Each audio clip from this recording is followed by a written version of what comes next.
Hello, boring dreamers.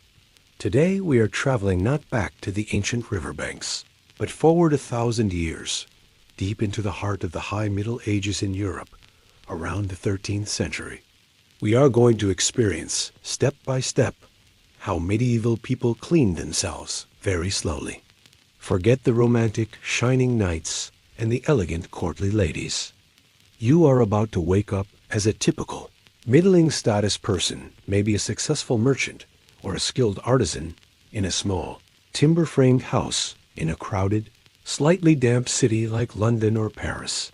You're waking up not to the smell of fresh linen and coffee, but to the pervasive low-level funk of wood smoke, old straw, damp wool, and ...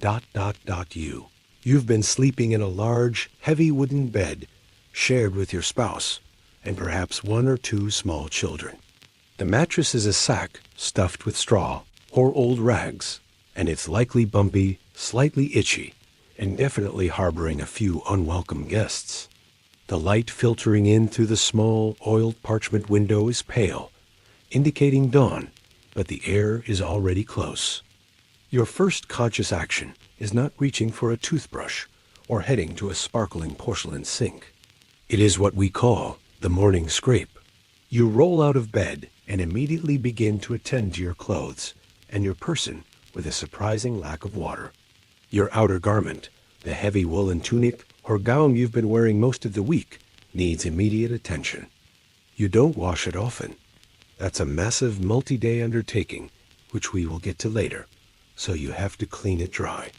You take a stiff brush, usually made of coarse animal hair or bundled twigs, and rigorously brush the grime, dust, and any loose vermin or food scraps off your clothes.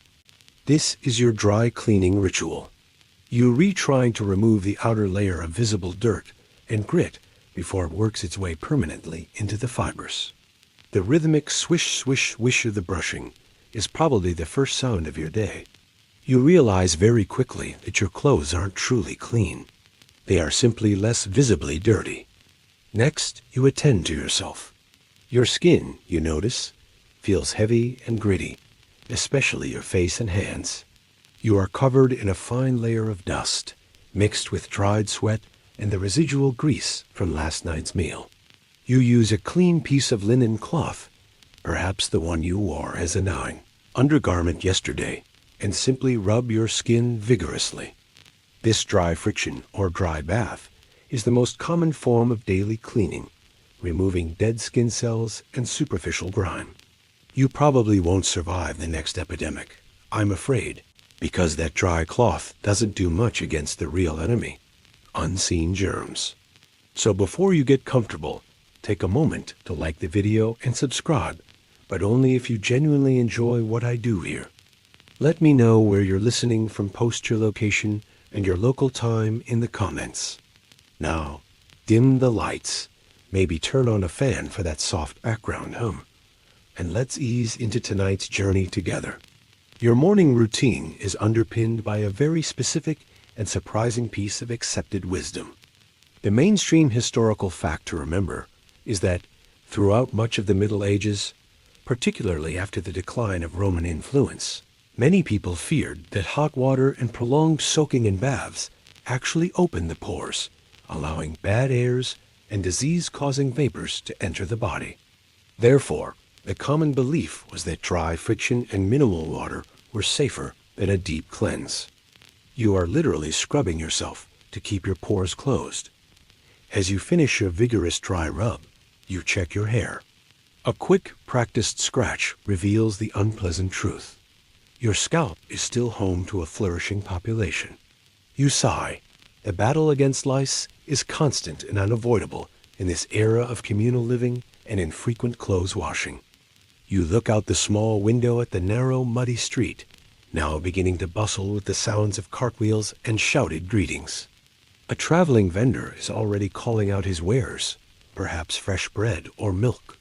The quirky or fringe tidbit about this morning ritual is the practice among some of the wealthier class of using a piece of silk to rub their skin. Silk was believed to have unique, purifying properties and was thought to be even better than linen for removing superficial dirt. The silk cloth acted as a kind of high-status, reusable cleansing wipe. You quietly joke, silk, because if you're going to be a little bit dirty, you might as well be an expensive little bit dirty. That's your first laugh of the day. You pull on a fresh, clean linen shirt. More on that in a later section, because linen is everything, and secure your outer wool tunic. The heavy wool garment still smells faintly smoky, but thanks to the vigorous dry scrub, it looks respectable. Historians still argue whether the medieval fear of bathing was primarily rooted in misinterpretations of the ancient Roman concept of vapors and humors, or if the decline of the public bath was simply a logistical and economic reality. Having achieved that initial, superficial cleanliness, you now move to the first truly watery ritual of your medieval day, the ritual of the hand wash. This is not just about removing dirt. It's a profound social and spiritual action. You step out of your sleeping quarters and into the main room, or perhaps the courtyard if the weather allows. The household is stirring. The first water you use is carefully measured and brought from the local well or cistern, likely carried in a heavy wooden bucket or a leather bag. Water is precious, requiring effort to acquire and heat, so it is never wasted. You approach a simple setup, a small ewer, a large, narrow-spouted pitcher, and a matching basin. These might be made of rough pottery for a common family, or gleaming brass or silver for a wealthier household. You do not plunge your hands into a stationary basin of water. That would be considered highly unsanitary, as the water would immediately become fouled. Instead, you adopt the customary technique. A servant, if you're wealthy, or a family member pours a thin stream of cool water from the ewer over your hands, catching the runoff in the basin below. You rub your hands together briskly. This act of rinsing is quick and parsimonious. You make a small joke to your son, who is pouring, "Careful with that water, son. We're not Romans here. We don't have enough to fill a whole pond." That's your first laugh of this section. This action is crucial for social interaction. The mainstream historical fact to appreciate is that the washing of hands and face before and after meals and before prayer was a fundamental part of etiquette, heavily influenced by both Christian tradition, purity, rituals, and ancient Roman Greek customs that survived the collapse of the empire. This ritual was not merely a gesture. It was the most important and common use of water for personal hygiene in daily life. A well-bred person always washed their hands before touching communal food. You follow this with a quick splash and rub of your face. You are not scrubbing your beard or hair right now. That is a separate, more involved process. The face wash is intended to remove the sleep grit from your eyes and the superficial dust UV accumulated overnight, giving you a fresh, if temporary, appearance. There is no modern soap here, of course. You are relying solely on the friction of your hands and the rinse of the water. For an extra clean feeling, you might rub your hands with a small piece of rosemary or lavender that you keep tied in a little linen pouch. The natural oils and fragrance help cut through the grease and leave a pleasant, if fleeting, scent. As you dry your hands and face on a simple, often rough, linen towel, you reflect on the strange, modern fear of your time, contagion. A concept of invisible germs is centuries away, but you have a strong, albeit flawed, understanding of how disease spreads. You believe that bad smells and miasma's foul air are the vectors of sickness. Therefore, the goal of cleaning is often to remove foul odors and block bad air, rather than kill tiny, unseen organisms. The quirky or fringe tidbit involves the napkin of maintenance in aristocratic circles. While you use a simple towel, the nobility sometimes used a nappe de maintien, a linen cloth specially prepared and scented, often given to guests before and after large feasts. This cloth signaled high status and impeccable, if surface level, manners. It was a piece of social theater designed to impress. You watch your wife now performing her own ritualistic wash. She is more meticulous, paying special attention to her long hair, braiding it tightly and covering it with a fresh veil or wimple, not just for modesty, but for cleanliness, to keep it protected from the street dust and kitchen soot. Historians still argue whether the high importance placed on washing before meals was purely a ritualized practice inherited from religious and social customs, or if it was an intuitive, though scientifically unfounded public health measure developed through centuries of observed cause and effect, i.e. people who washed their hands less frequently got sick more often. The water in the basin, now murky and visibly gritty, will not be thrown away. It's too valuable. It will likely be used to water a small herb garden, or perhaps set aside for the next step in your daily routine, a painful process of trying to clean your mouth. The hand wash is complete. You are now socially prepared, but your internal system still needs attention.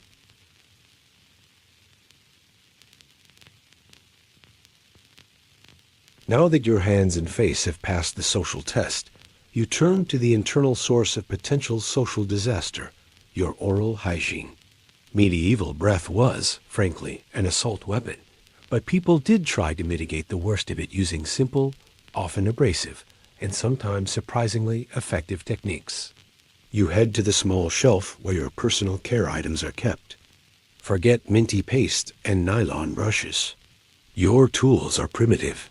The main instrument is typically a rag, a piece of coarse linen, or a bit of frayed cloth that you wrap around your finger. This is your toothbrush. You then dip the cloth into a small dish containing a mix that you hope will clean your teeth and freshen your breath. This mix is usually one of two things: a harsh, acidic rinse or an abrasive powder. The rinse is often a dilute vinegar mixed with herbs like mint or sage. You swish this in your mouth. It's sharp and makes your eyes water, but the acidity is a primitive form of antibacterial rinse, momentarily cutting through the grease and residue from last night's heavy meat and bean stew. The other, more common cleaning method involves rubbing the teeth and gums with an abrasive powder. This powder is made from pulverized things like dried herbs, ground bones, cuttlefish, or crushed eggshells, sometimes mixed with a little honey to make it stick together. You gently rub this coarse grit against your teeth. The scraping sensation is uncomfortable and definitely not good for your enamel in the long term, but it provides a tangible feeling of cleanliness. The mainstream historical fact about oral care is that it was primarily a herbal and mechanical affair. Many medieval pharmacopoeias recommend rubbing the teeth with certain tree leaves, like bay laurel, or a mixture of salt and wine to preserve teeth and whiten them. These methods show an active awareness of dental aesthetics and function, even if the tools were crude. As you scrape away, you notice a dull ache in your back molar, a common problem. There are no preventative dentists. If that ache worsens, your only recourse is a visit to the local barber surgeon, more on him later, for an extraction, which will involve a blacksmith-style pair of pliers and a lot of loud, public screaming.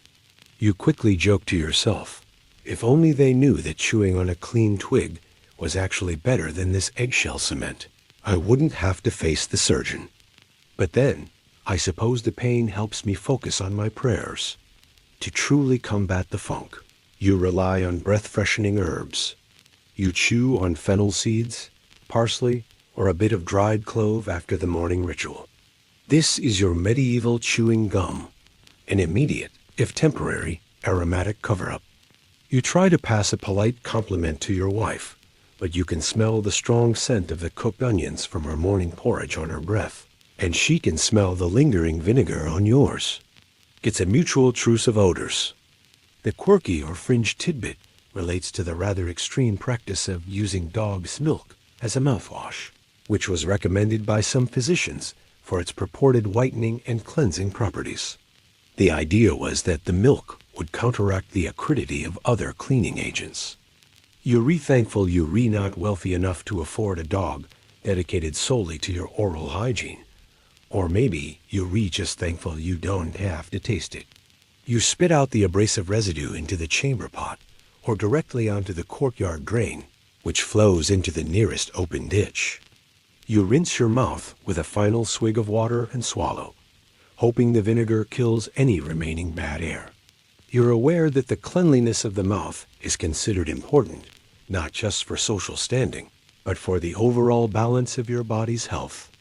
Historians still argue whether the high rates of tooth loss and severe dental issues in the medieval period were primarily caused by the lack of effective cleaning tools and the abrasive nature of the powders, or if the heavily grain-based, coarse diet with its high starch content was the dominant factor in the decay of teeth. Your teeth feel momentarily clean, and your breath is acceptable, at least until you eat breakfast. You are now prepared to consume food without grossing out your family and guests. Your focus shifts upward to the crowning glory that also happens to be a constant source. With the internal and socially visible parts of your face and hands attended to, you must now tackle the most labor-intensive and annoying aspect of medieval personal care. Hair care. Your hair, and everyone else's, is a favorite nesting site for lice and fleas, and keeping it somewhat clean is a constant, exhausting battle. You have long hair for men. It's often shoulder length, and for women, it's always long and kept braided or covered. The first step is the daily inspection.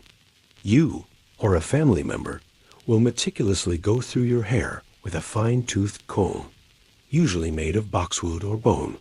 This is a deliberate, necessary hunt. You are looking for nits and adult lice. The sheer amount of time spent on this activity across the medieval population must have been staggering.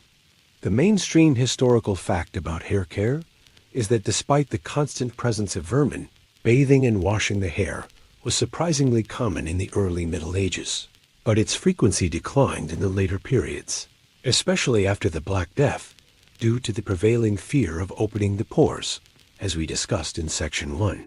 When hair was washed, it was often with a very harsh solution. When you do decide it's time for a proper deep hair wash, which might be weekly, or perhaps less often, depending on your access to water and fuel, you use a primitive, highly alkaline soap. This is not the gentle, pH-balanced product you might be familiar with. Your medieval shampoo is a mixture of wood ash lye and sometimes stale beer or fermented urine, which contains ammonia, a surprisingly good degreaser. You mix the ash lye with hot water to create a strong, basic solution. The process is rough. You pour the harsh liquid over your head, and it instantly strips every bit of oil and grease from your hair. The feeling is intensely drying, and if the lye solution is too strong, it can actually cause a painful chemical burn on your scalp. You'll use your fingers to vigorously massage the solution in, hoping to dislodge both the dirt and the persistent pests. The irony is not lost on you. You are using a solution that is almost caustic to try and achieve cleanliness. You quickly rinse with a few jugs of water, but your hair feels like straw dry, frizzy, and difficult to manage. To counteract this, you finish with a herbal rinse. You've steeped herbs like sage, rosemary, or chamomile in water. This rinse serves three purposes. It helps neutralize some of the harshness of the lye. It leaves a pleasant, temporary scent, and it is believed to help deter lice. You make a small, weary joke to your wife. If only these lice knew how much trouble they were causing, they pack up and move to the local dog. Actually, scratch that. The dog probably smells better than my hair right now. That's your light humor for the hour-long, frustrating struggle. The quirky or fringe tidbit relates to a practice used by women to achieve a fashionable, bright look. Some women in the wealthier classes would use a combination of saffron or lupin to dye their hair a yellowish blonde color, believing these substances also had cleansing or conditioning properties. It was a dual-purpose beauty ritual that leveraged natural dyes found in the merchant trade. The final step is the long process of drying, which often involves sitting near the fire, constantly combing and brushing to smooth the now frizzy mess. Once dry, women rebraid their hair tightly and cover it with a veil or linen cap, both for modesty and to keep it protected from the soot and dust of the home and street. Men simply tie it back or allow it to fall loose. The challenge of vermin wasn't just physical. Historians still argue whether the omnipresence of lice fleas and other pests was primarily due to poor hygiene and infrequent washing, or if it was an inevitable consequence of the structural conditions of medieval life, specifically the use of straw bedding and closed communal living conditions that provided perfect environments for pests to thrive regardless of individual cleanliness efforts. Regardless of the cause, you have temporarily won the war against the dirt and the tiny critters on your head. But winning the war against, you've won the battle of the beard and the hair. But now comes the ultimate question of medieval cleanliness, the full-body hot bath. This is not a daily or even weekly event. This is a serious logistical undertaking, a luxury of time and resource that speaks volumes about your status and intentions. If you decide today is the day your biannual scrub, perhaps you must first secure the tub. This is typically a large wooden barrel or cask cut in half, often lined with linen cloth to prevent splinters and make the experience slightly less rough. This is certainly not a fixed porcelain installation. For a common household, the tub is usually stored away until needed, often in the garden shed or cellar. You and your family have to haul it into the main room, or perhaps a separate bath annex if you're slightly better off. The mainstream historical fact about bathing logistics is the sheer effort required to heat the water. You need an enormous amount of hot water to fill a wooden tub to a comfortable depth. And heating that water means hauling dozens of heavy buckets from the well and maintaining a massive fire in the hearth for hours. Wood is an expensive commodity, and the fuel cost alone makes the full bath a rarity. As the water is slowly heated in large cauldrons over the fire, you or a family member will meticulously check the temperature, mixing the scalding water from the cauldron with cooler water in the tub until it is just right. The whole preparation can easily take half a day, transforming the bath into a social event that often involves sharing the water. You are not bathing alone. In a middling status family, the bath water is almost always shared. The man of the house, who is generally considered the most important, goes first, followed by his wife, then the children in descending order of age, and finally any servants or apprentices. You quietly joke to yourself, I'm going first, so I'm getting the least expensive bath. Everyone else is bathing in my rich man-of-the-house broth. That's your light humor to deal with the sharing ritual. To enhance the experience, you might scatter herbs like chamomile, mint, or sage into the water. This isn't just for pleasure. The herbs are believed to offer various medical benefits, from easing aches to warding off bad humors. A scent also helps to counter the smell of the slightly stale water and the inevitable odor of the wet, wool and wood smoke permeating the room. The quirky or fringe tidbit about the aristocratic bath is the creation of the portable bathing tent. Wealthy lords, especially those on campaign or traveling, would sometimes have a collapsible fabric or leather tent set up around their tub. This provided much-needed privacy, kept the warm air contained, essential for not opening the pores to bad vapors, and was another extravagant show of status, allowing the noble to bathe almost anywhere. As you finally step into the tub, the warm water is a profound luxury. You use a rough cloth, and perhaps a small amount of that rough, homemade lye soap we discussed to scrub your body. The intense heat feels wonderful on your tired muscles, a perfect release after the dry, dusty week. The danger of this bath, however, is clear. Historians still argue whether the practice of sharing bath water was a significant vector for the spread of common diseases and infections within a family unit, or if the sheer infrequency of the bath, combined with the use of lye and herbs, mitigated the risks associated with communal washing. You soak until the water has cooled significantly, and its surface has a thin, visible film of the day's grime. You reluctantly climb out, dry yourself quickly on a rough linen sheet, and feel a deep sense of psychological purity. but the bath is done for you. Now, it's your wife's turn to enjoy the slightly cooler, noticeably murkier water.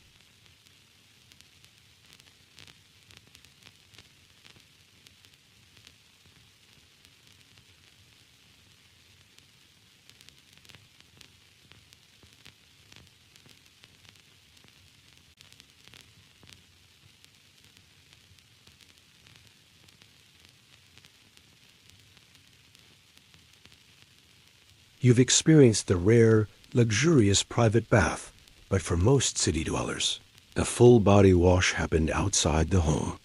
You now venture out for a visit to the public baths, or stews, as they were often called in medieval England. These establishments were essential social hubs, providing a service that was logistically difficult for the average person to achieve at home. You walk through the bustling streets, navigating the thick, often knee-deep mud and the pervasive smells of the city. You arrive at the bathhouse, which is typically a stone or timber structure, identifiable by the steam often issuing from its roof vents or doorways, and perhaps a painted sign featuring a tub or a steaming ladle. The mainstream historical fact about public baths is their significant popularity in the early and high Middle Ages, despite the prevailing fear of disease. They weren't just places for cleaning. They were multifunctional community centers. They served as barbershops, places for medical treatments, like cupping or minor surgery, places for dining, and critically, places for business transactions and political gossip. You could literally finish your wash, conduct a trade negotiation, and have a small, prepared meal, all in one steamy room. You pay a small fee at the entrance, perhaps a penny or two, and are admitted into the hot, humid environment. The main bathing area is a large room containing several communal wooden tubs, or perhaps a large, tiled pool if the bathhouse is particularly grand. The air is thick with steam and the mingled scents of warm water, sweat, and cheap herbs. You strip down and settle into a tub shared with several other patrons. The water is hot, often much hotter than you could manage at home, and the sensation is profoundly relaxing. You are using the same kind of rough lye-based soap we discussed, or perhaps a mix of powdered bark and ashes for exfoliation. As you soak, a low-level, continuous conversation buzzes around you. You overhear two merchants arguing over the price of herring and a priest discussing the upcoming Saint's Day feast. This open socializing led to the widespread belief that bad air and diseases could be easily exchanged in such steamy environments, contributing to their eventual decline in popularity, particularly after outbreaks of the plague. The quirky or fringe tidbit about public baths is the common inclusion of massage and scrubbing services. For a small extra fee, attendants known as bathmen would vigorously scrub your back with rough cloths or loofahs and provide a rudimentary massage, using oils and ointments. These were considered crucial for stimulating the humors and improving circulation, ensuring that the bad air in the body was properly expelled. You joke to your friend, "This scrubbing is so hard, I'm pretty sure he's trying to get to my bones. I'm going to emerge 2 inches shorter, but at least I'll be clean." Of course, the public bath also had a notorious reputation for scandal. Many bathhouses, particularly in larger cities like Paris and London, became inextricably linked with prostitution and gambling, leading to frequent moralizing sermons from the clergy and periodic attempts by city councils to shut them down or regulate them. The association of heat, nudity, and commerce made them morally suspect, even if they were logistically essential. Historians still argue whether the decline of the public bath in the later Middle Ages, 14th, 15th centuries was primarily due to its unsavory reputation and association with immorality, or if it was a direct rational public health response to the terrifying reality of widespread epidemics like the Black Death, where any crowded communal space was correctly identified as a death trap. You finish your wash, feeling significantly cleaner than you did this morning. You dry off, dress in your relatively clean linen and wool, and emerge back into the street. You've experienced the cleaning rituals of the common folk, but the pursuit of hygiene, like everything else in the Middle Ages, was vastly different depending on your station. Now, let us pivot and observe the world of private baths as they were practiced by royalty and the high nobility. This wasn't just cleaning. It was a performance of wealth and comfort. Imagine you are in a stone castle, perhaps in the 14th century. The lord or lady of the castle is preparing for their weekly plunge. The logistics are still challenging, but their resources make the process efficient and opulent. While the common citizen might wait weeks or months, a noble household often maintained a bath chamber, a dedicated, usually small room, sometimes near the kitchen for easier hot water access, or built into a turret for privacy. The mainstream historical fact that distinguishes royal bathing is the use of permanent, often built-in, tubs.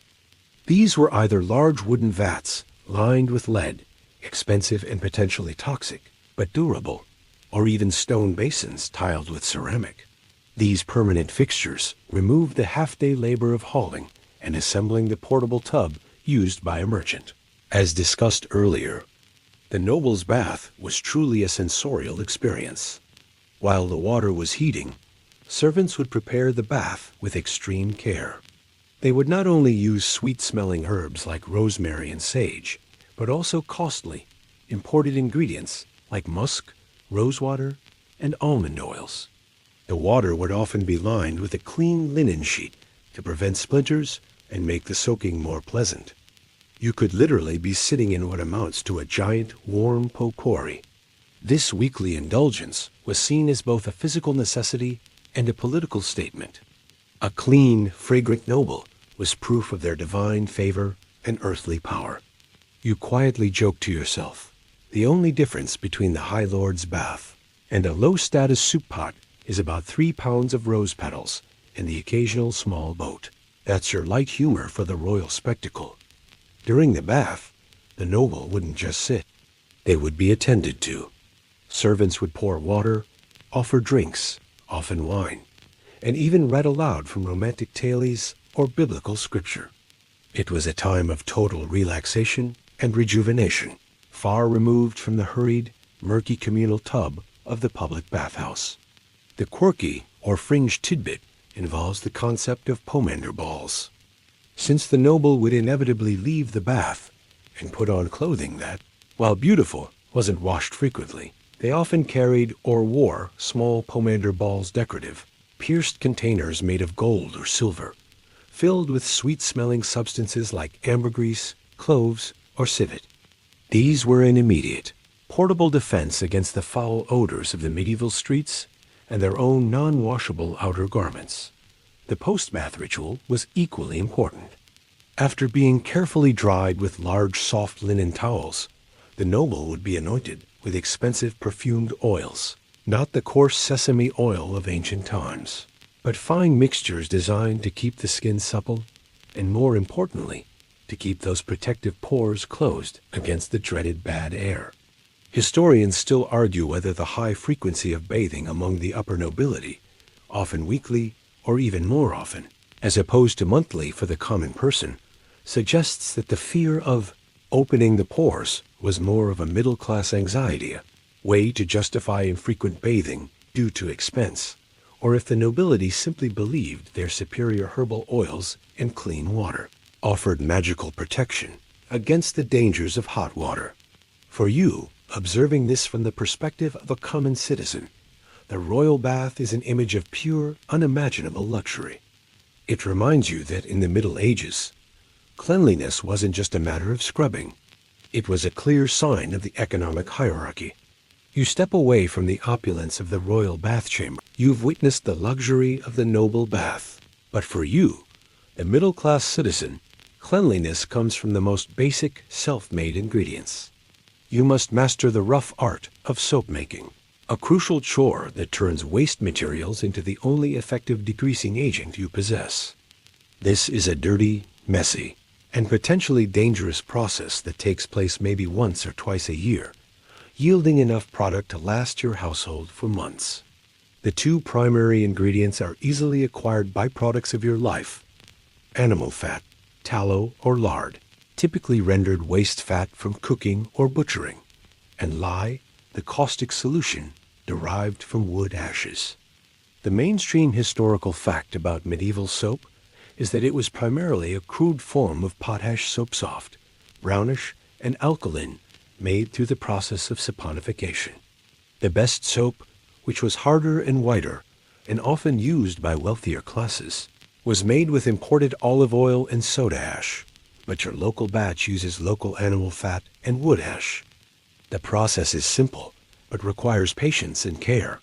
You start with the ashes from your hearth fire, preferably hardwood ash, oak or beech, as it contains a high concentration of potassium carbonate, potash. You place these ashes into a large vessel, often a barrel, and slowly pour water over them. As the water filters through the ashes, it leaches out the lye, the caustic alkaline solution. This liquid is the heart of your soap. The crucial and most dangerous part is testing the lye's strength. You cannot measure the pH. Instead, you rely on a rough, painful, but reliable folk method, a feather test, or sometimes the lye bite test. You take a feather and dip it into the lye. If the feather rapidly dissolves, the lye is too strong and needs more water. Some people would simply touch the lye to their tongue. For a split second, the tingling, burning sensation tells them if the strength is right. This is where your light choke for the section comes in. This lye is strong enough to dissolve your bad reputation, but if you taste it, you won't be around to enjoy your clean clothes. Once the lye is the correct strength, you slowly heat it with the melted animal fat in a large iron cauldron over the fire. You must stir this mixture continuously for hours, sometimes a full day. The caustic lye reacts with the fatty acids in the grease, transforming it into crude soap and glycerol. The whole process is incredibly pungent, filling your home with the smell of boiling fat and harsh chemicals. The quirky or fringe tidbit about this craft is the role of fullers. In some parts of Europe, especially centers of textile production, soap making was often linked to the fuller's trade. Fullers, who clean and thicken woolen cloth, required massive amounts of detergent. They were the original large-scale soap makers, often improving the quality of the local soap by using urine, a good source of ammonia, in their cleaning process, a practice that was a vital part of the textile industry. Remember that urine-based cleaning agent from the earlier section. The resulting soap is a soft, gelatinous, greenish-brown mass. You skim it off the top and allow it to cure and harden in wooden molds. It's harsh on the skin, but it is excellent for degreasing wool and cleaning those linen undergarments. Historians still argue whether the relative difficulty and harshness of homemade lye soap was the main reason for its sparse use for personal hygiene, or if the preference for dry friction and herbal rubs was mainly dictated by the prevailing medical fear that strong detergents would open the pores and make the body vulnerable to disease. You have now created the cleaning agent that will be the centerpiece of your limited washing rituals for the next few months. It's time to put your coarse, homemade soap aside and discuss the cleaning you do every single day, the daily dry bath that is the true foundation of medieval hygiene.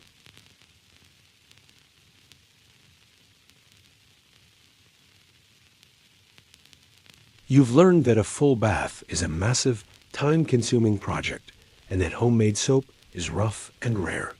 This brings us to the core reality of medieval hygiene, the daily dry bath or cleaning without a significant amount of water. This is the routine that keeps you functional and socially acceptable between those infrequent full plunges. The principle of the dry bath is elegantly simple. Since hot water opens the pores to disease, and since cold water is an unpleasant chore, you use friction and clean linen to absorb and remove grime. Your body's natural secretions, sweat and oils, are seen as the primary attractors of dirt, and your inner clothing is the sponge meant to catch it. The process is essentially a rigorous routine of rubbing and brushing.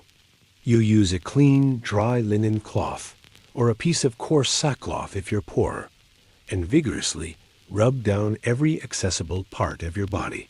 This is a continuation of the morning scrape we discussed earlier, but more thorough. The friction helps to exfoliate dead skin cells and superficial dust. Wealthier individuals might even use a scented powder, often made from finely ground root powders like orris root, dusted onto the skin before the rub down. This powder absorbs moisture and adds a brief, pleasant scent. You use a stiff brush or a handful of bundled twigs to scrape and brush your skin, especially on areas prone to stiffness or itching, like your back and legs. This constant physical stimulation is the medieval equivalent of showering. You quietly joke to yourself, "I've gotten so good at the dry bath, I'm practically a cat. I should start licking myself." That's your light humor for the ritual. Crucial to this dry cleaning is the attention to your outer garments. As mentioned, your heavy wool tunic or gown is rarely, if ever, washed with water. If it's soiled, you have three options: brush it, scrape it, or use a method called spot cleaning. Spot cleaning involves gently wiping a soiled area with a mixture of Fuller S earth, a type of absorbent clay, and perhaps a mild vinegar, and then letting it dry and brushing it away. It's effective for surface stains, but leaves the underlying fabric permanently smelling of the wear. The mainstream historical fact that makes the dry bath possible is the design and use of the linen shirt. Your linen undergarment is the true engine of medieval cleanliness, and it's what we will focus on next. It acts as a sacrificial layer, absorbing the sweat, oil, and grime that your dry rub has stirred up. You see a traveling peddler walking by, calling out his wares, which include fresh bundles of lavender and dried cloves. These herbs aren't just for cooking. They are for placing inside your drawers and chests to help keep your stored linen and wool smelling fresh, and more importantly, to deter moths and other pests that would eat your valuable textiles. The quirky or fringe tidbit about this dry cleaning is the use of marten skin or sable small pelts of animals, used by the extremely wealthy to rub their clothes. The soft fur was believed to be exceptionally good at trapping fine dust and imparting a subtle, luxurious sheen to the wool. It was an extremely expensive dusting cloth. The effectiveness of this constant friction is a point of debate. Historians still argue whether the dry bath, when coupled with the frequent change of linen undergarments, was a genuinely effective method of preventing major skin infections and maintaining acceptable levels of hygiene, or if it was simply a cultural coping mechanism for the logistical difficulty of wet bathing. You finish your dry bath, feeling invigorated and less gritty. You look and smell significantly better than someone who didn't bother. Now you are ready to put on the single most important garment in your medieval wardrobe, the layer that provides your daily sense of purity.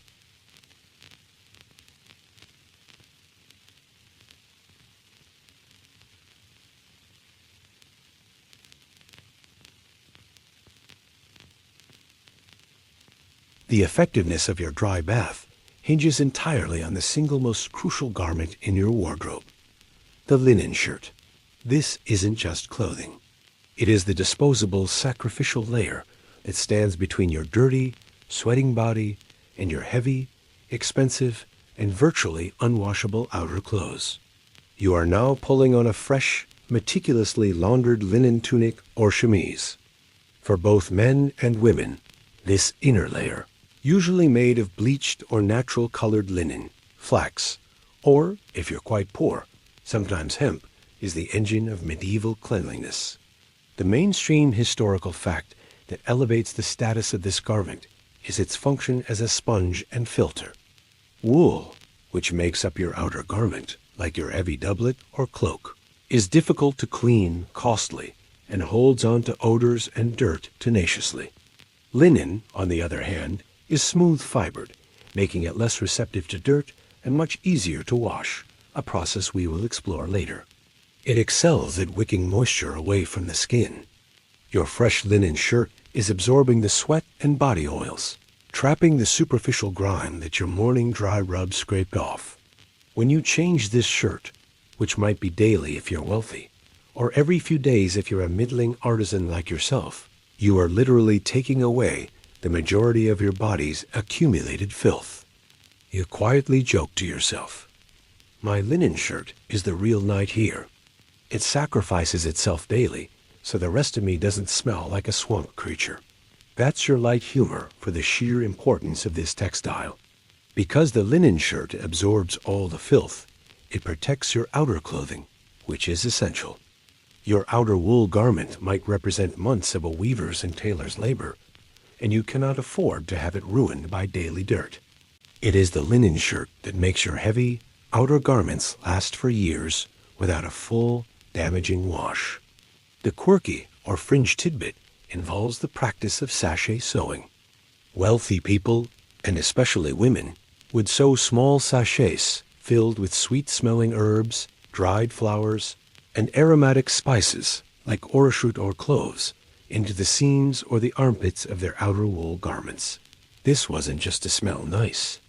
It was another defense mechanism designed to repel moths and disguise the inevitable buildup of body odor trapped in the wool fibers, which the linen didn't completely stop. The whiteness of your linen is also a status symbol. While you've seen the rough, brownish linen of the poor, you're clean. Nearly white shirt indicates that you have the resources, water, wood ash, and time to launder it frequently and well. This visual cleanliness is a powerful indicator of virtue and wealth. Historians still argue whether the change in fashion during the later Middle Ages, which involved more layers of clothing and a greater emphasis on the tight-fitting, decorative outer layer, led to a corresponding decrease in cleanliness, as more material was piled on top of the essential, cleansing linen undergarment. The cleanliness of your outer appearance now relies on the aromatic cover-up, a necessary step since the odors absorbed by your wool tunic are not entirely eliminated by the protective linen. You now turn your attention to the world of perfume and aromatics, the medieval art of managing smell.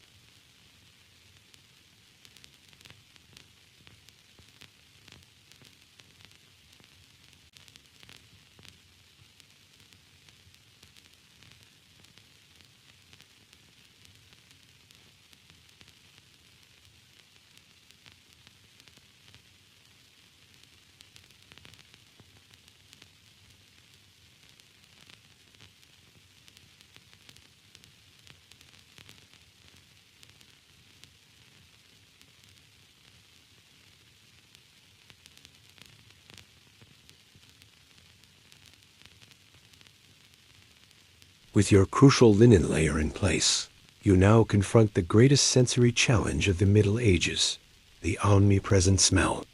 Since full-body bathing is rare, and your outer clothes are rarely washed, you rely heavily on perfume and aromatics to maintain social acceptability. The goal is less about smelling good and more about not smelling bad. You reach for your casket of scents. This small box contains a variety of potent, sometimes costly, natural materials. Your primary aromatic defense is a blend of herbs and floral waters. You dab a small amount of rosemary or lavender water, distilled with alcohol or strong vinegar, behind your ears, on your wrists, and on the front of your chest.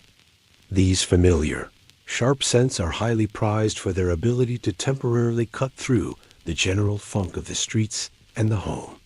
The mainstream historical fact about medieval aromatics is their deep connection to medicine. Scents were not just for pleasure. They were vital tools in the fight against disease.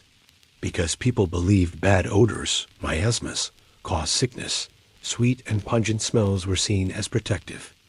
A physician might advise you to carry a piece of sweet wood or chew on ginger, simply to ward off the corrupt air.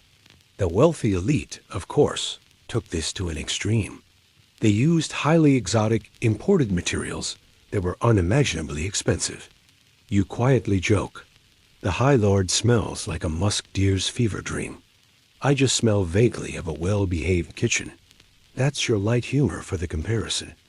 The most potent and complex scents you might encounter come from animal sources. The most powerful and long-lasting scent is civet, a pungent, heavy oil derived from the scent glands of the civet cat, or ambergris, a waxy substance secreted by sperm whales. These animal fixatives smell intense and musky on their own, but they are prized because they make the delicate floral scents last much longer. They are the base notes of the medieval perfume industry.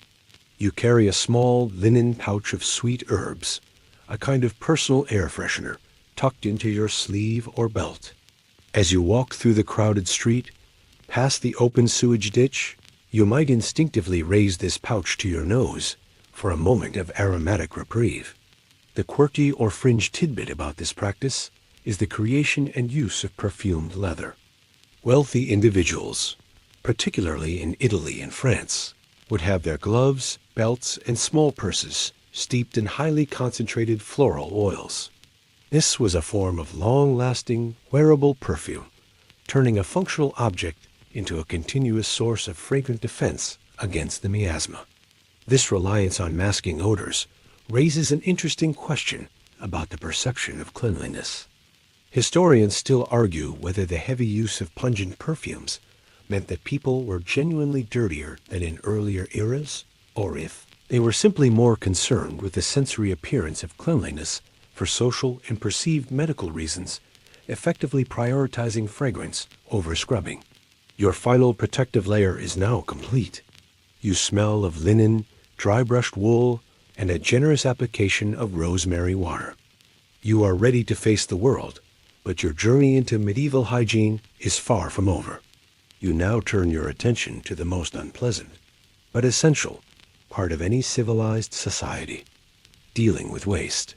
Your personal cleanliness is managed, but the collective cleanliness of your medieval city is another, far messier matter. You now confront the challenge of toilet time and the medieval solutions for human waste disposal. There is no public sewage system in the modern sense. Waste management is a crude, house-by-house affair. In your middling, having dealt with the disposal of waste, you must now tackle the monumental task of laundry day. This is not a quick trip to the washing machine. It is a full-day, communal, and intensely physical ritual that only occurs every few weeks. Because your linen is the key to your personal cleanliness, remember the sponge and filter? Washing it properly is essential.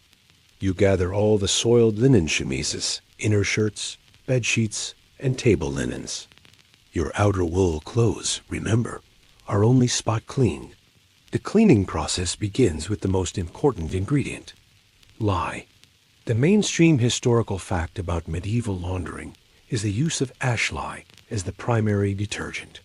You take the same wood ashes you use to make your coarse soap, Section 8, place them in a linen bag or sieve, and suspend them over a vat or barrel of hot water. The water percolates through the ashes, creating a strong, alkaline, caustic solution of potash lye. This lye is incredibly effective at cutting through grease and body oil trapped in the linen fibers. The actual washing process, called bucking, is brutal. You pour the scalding lye solution over the clothes in the vat, letting them soak for hours or even overnight. Then, you haul the sodden, heavy linens to the riverbank or the public washing area. The work is physically punishing. You kneel by the water, rubbing and beating the wet clothes against smooth stones or a wooden board, a process called fulling, to force out the dirt and the lye. You are surrounded by other women. This is primarily women's work, and the air is thick with the sound of beating cloth and gossip. You share a light joke with a neighbor. If my husband helped me with this, he'd realize I'm cleaning his dirt, not mine. Then he'd appreciate the linen more. For stubborn stains, you use a slightly disgusting but effective ingredient: stale urine. Urine is a great source of ammonia, which acts as a bleaching agent and stain remover. This is where the old term fuller's earth comes from. The fullers who cleaned and treated wool used urine as a key part of their process. You might dip a small rag into a pot of fermented urine and rub it directly onto a difficult stain before the final river rinse. The quirky or fringe tidbit involves the use of bluing.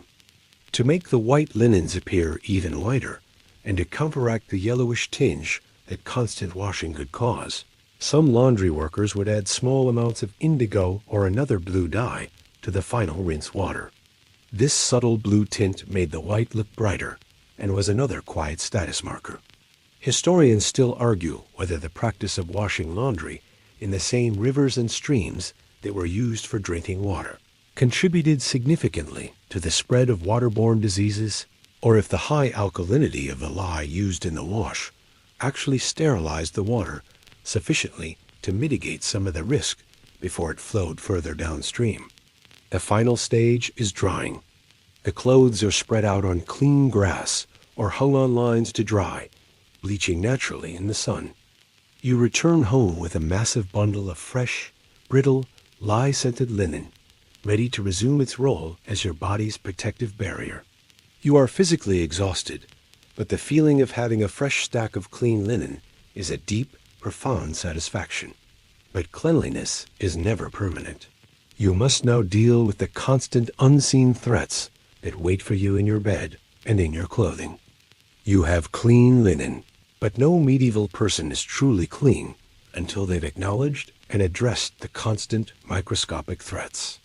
You now face the unavoidable daily reality of your daily hygiene practices, the preference for dry rubs, a fear of hot water, the use of harsh lye, are not random choices. They are dictated by the dominant medical philosophy of the Middle Ages, the humoral theory. Your cleanliness is therefore linked directly to your internal balance. The mainstream historical fact that governs this belief system is the doctrine of the four humors. This theory, inherited from ancient Greek and Roman physicians like Galen, states that the human body is composed of four primary fluids: blood, phlegm, yellow bile, and black bile.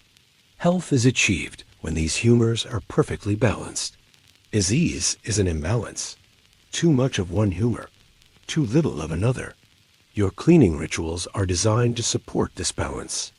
For instance, hot water is dangerous because heat and steam are thought to draw the humors to the surface of the skin, where they can be expelled, or worse, where the delicate balance can be disturbed. Washing with cold water is sometimes favored because cold is thought to keep the pores closed, protecting the internal balance from external corruptions. You might feel sluggish today, a sign that you have too much phlegm, associated with cold and wetness. A physician would advise you to increase dry friction, the dry bath, and apply aromatic, hot herbs like cinnamon or pepper to warm the body and dispel the excess cold humor. Cleanliness, in this context, is a regulatory function, not just a matter of sanitation. You joke to yourself, "I'm not just washing the dirt off. I'm chasing phlegm around my body." My hygiene is a medical intervention, not a vanity project. That's your light humor for the medical complexity. The quirky or fringe tidbit involves the use of bloodletting as a cleansing method.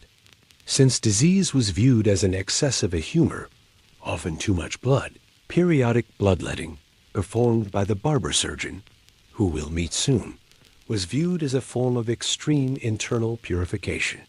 You are literally draining out the bad humor to restore balance, which was seen as a profound act of medical hygiene, often scheduled seasonally or after a large meal. This humoral link explains the caution surrounding the bath. The bath is a powerful tool because it affects the humors so strongly. Too hot a bath, and you risk a fever. Too much heat, yellow bile. Too cold a bath, and you risk a chill. Too much cold phlegm. Historians still argue whether the humoral theory, despite its scientific inaccuracy, led to better or worse hygiene practices. Did the emphasis on removing bad smells, miasmas, and regulating the internal humors provide an intuitive if flawed public health benefit, or did the fear of open pores and water actively prevent people from adopting more rigorous and effective washing methods? You are now clean, well guarded by your linen, and in theory, humorally balanced. This is the prevailing medical wisdom.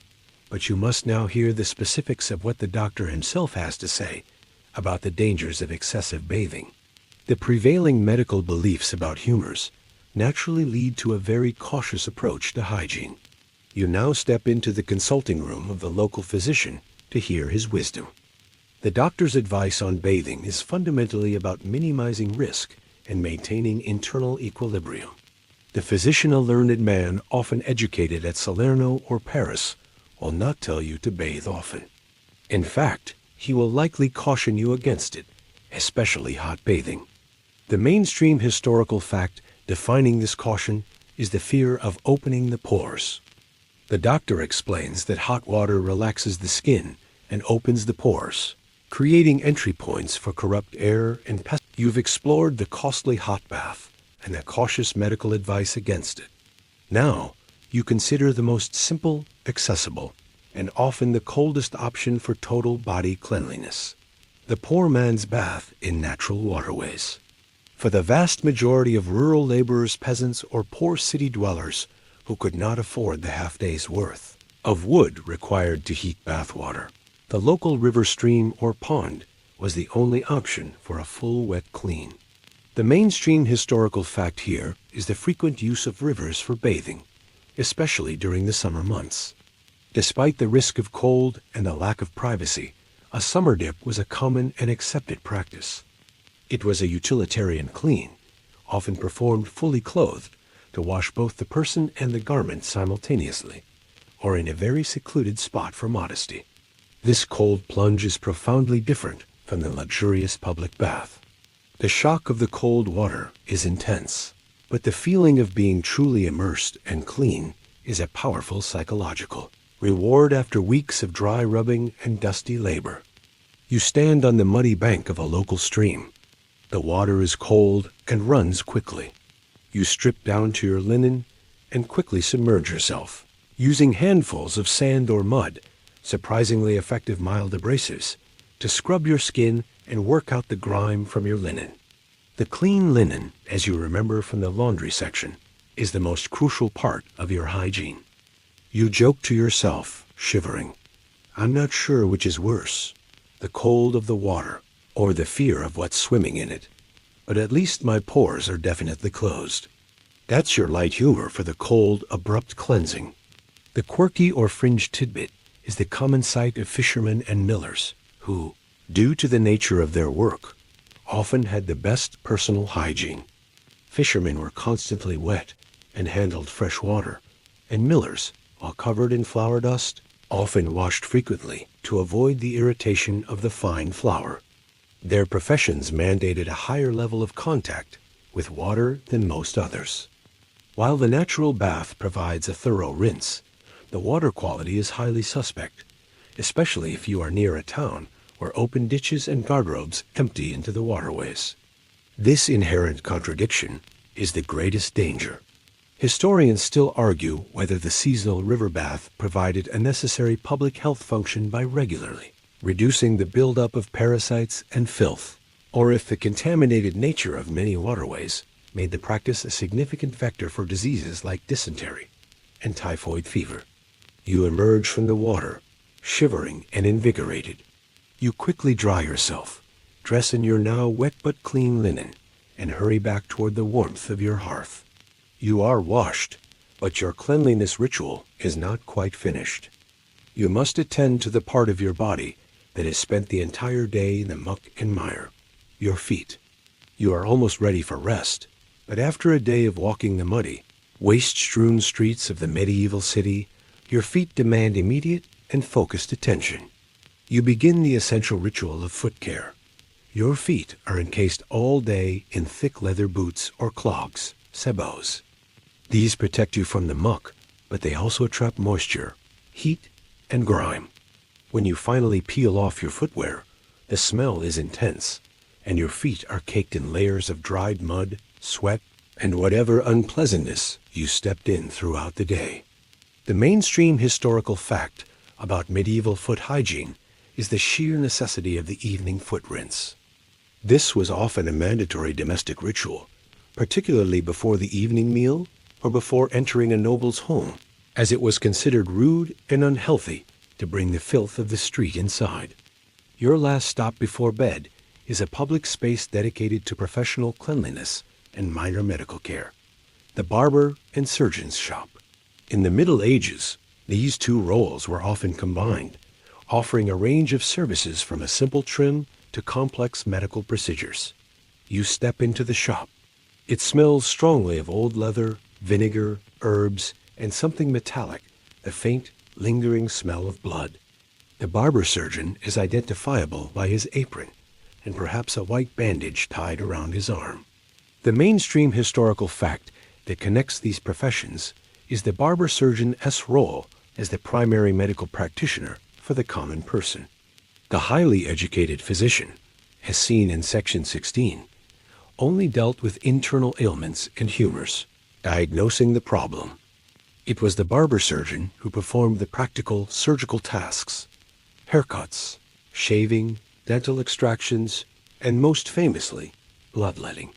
You're here for a haircut and a clean shave. The barber uses a sharp iron razor, often honed on a leather strop, and a strong alkaline soap to lather your face. The process is quick, clean, and professional. The hair that is cut off will be tossed into a box and often sold to wig makers or used for stuffing mattresses. Nothing is wasted. You might also request a tooth extraction if that dull ache from this morning is worsened. The barber surgeon, the only man with the tools and the nerve, will use a crude pair of pincers to rip the tooth straight from your jaw. Quick, painful process that is a brutal, final form of dental hygiene. But the most famous hygienic service offered here is bloodletting. If you feel sluggish or have a persistent headache, the doctor, adhering to the humoral theory, has likely prescribed a venesection to remove an excess of blood, believed to be a hot, wet humor. The barber surgeon nicks a vein, often in your arm, and lets the bad blood drain into a bowl. This is seen as a crucial cleansing act, a form of extreme internal hygiene to restore your internal balance. You joke nervously to the barber, "Make sure you use a clean razor on my face, please. I don't want to catch whatever humor you just drained out of that man's arm." That's your light humor for the slightly terrifying setting. The quirky or fringe tidbit involves the origin of the barber's pole. The famous red and white striped pole symbolizes the blood and the bandages associated with the surgical practice of bloodletting. The pole itself was sometimes used as a grip for the patient during the procedure. Historians still argue whether the practice of bloodletting, performed by the barber surgeon, caused more harm than good by unnecessarily weakening patients, or if the ritual of the purge provided a strong psychological benefit that aided recovery in an age without true antibiotics. You leave the shop with a clean face and a slightly lighter feeling, having taken care of both your external hair and your internal humors. The medieval day is finally, truly over. You head home for your final preparation before sleep. You've navigated the dry rubs, the public steam, the lye soap, and the barber's razor. You are now home. The city gates are closed, and the final moments of your medieval day are dedicated to a very specific form of purity: cleanliness before prayer. You remove your outer woolen garment, which smells faintly of rosemary, wood smoke, and a persistent layer of deep-seated grime, and hang it up. You are left in your clean, freshly laundered linen shirt, which is the purest item you own. You perform one final, quick hand and face wash, rinsing the dust of the day away, making sure you are physically presentable for your final duty. This is primarily a spiritual action, driven by the Christian need for sanctity and grace before sleep. The mainstream historical fact about this ritual is its connection to the canonical hours. Medieval life was deeply ordered by the church calendar, and the final prayer of the day, compline or nighttime prayer, was recited just before bed. It was considered imperative to be in a state of physical and mental purity when offering this prayer to God. You kneel or sit on your simple mat. You run your fingers through your hair one last time, checking for any pests. You use a small, clean piece of linen to wipe the dust off your feet, the final removal of the street's corruption. You then recite the simple, memorized prayers, asking for protection from the demons and the physical dangers of the night. This final act of spiritual hygiene is the capstone of your entire day's effort. You make a small, final joke, perhaps whispering, "The only thing cleaner than my linen shirt tonight is my soul, ... hopefully." Quirky or fringe tidbit involves the belief in protective herbs under the pillow. Many people would place dried sage, rue, or even a small, consecrated object beneath their straw mattress to ward off night terrors and evil spirits, ensuring that their sleep was as pure and undisturbed as possible. Historians still argue whether the medieval preoccupation with external cleanliness, such as the linen shirt, was mainly a reflection of the Christian concept of internal spiritual purity, or if the two were entirely separate cultural tracks, one driven by theology, the other by pragmatic survival. You conclude your prayers,